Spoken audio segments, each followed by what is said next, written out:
คนตาบอดยังสามารถแนมเห็นความดีผู้อื่นได้อย่างน้อยๆก็ได้เห็นแสงสว่างในชีวิตกงกันข้ามกับคนใจบอดแม้จะแนมเห็นทุกอย่างโดยตาหยาบแต่จิตใจมืดบอดจึงแนมบ่เห็นความดีของผู้อื่นหวังยกตนข่มคนอื่นจะด้วยการกระทำหรือคำเว้าแต่สุดท้ายแล้วก็บ่ได้นำความสูงส่งมาสู่ตนเลยบุญคุณมันคือบุญที่เกิดจากการเห็นคุณค่าของผู้อื่นโดยเฉพาะผู้ที่เขาดีกับเรา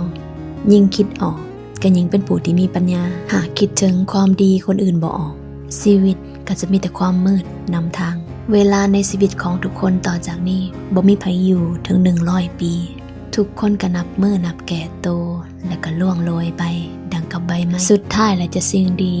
สิ่งเด่นกันไปเพื่ออย่างจงใช้ชีวิตทุกมื้อให้มันเบาให้มันสบายใจโดยการให้อภัยคนที่เขาเคยคิดร้ายกับเราโดยเฉพาะคิดดีกับคนที่เขาดีกับเราหากตอบแทนบ่ได้ก็บ่จำเป็นต้องทำลายน้ำใจใช้ชีวิตให้เบาใจจะเบาได้ต้องปรับทัศนคติใหม่ก่อนเขาจะมืดไปหนาสิ่งใดบ่ได้ดังใจให้สั่งทิมยอมรับก่อนว่าความโมโหถือโต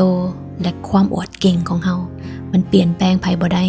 และบ่ได้เฮ็ดให้ชีวิตกับจิตใจเขาสูงขึ้นเขาก็ต้องยอมรับความจริงและก็หันมาเปลี่ยนแปลงตัวเองเว้าจาให้มันสุภาพอ่อนโยนหลายขึ้นเห็นอกเห็นใจมีเมตตาผู้อื่นฝึกเข้าใจในมุมมองของเขาเพื่อความเบาใจของตัวเองจับดีผู้อื่นให้หลายๆจงเป็นที่หักหลายก็เป็นที่ซังของผู้อื่นและสิ่งใดก็ตามที่เฮาบ่ปรารถนาเฮาก็อย่าไปเฮ็ดมันกับผู้อื่นใช้ชีวิตในโลกใบนี้อย่าประมาทคืออย่าไปทำให้ไผและจงอธิษฐานจิตไว้ในใจว่าอย่าให้ไผมาทำอันตรายแก่เฮาได้ดีกับคนก็จงดีให้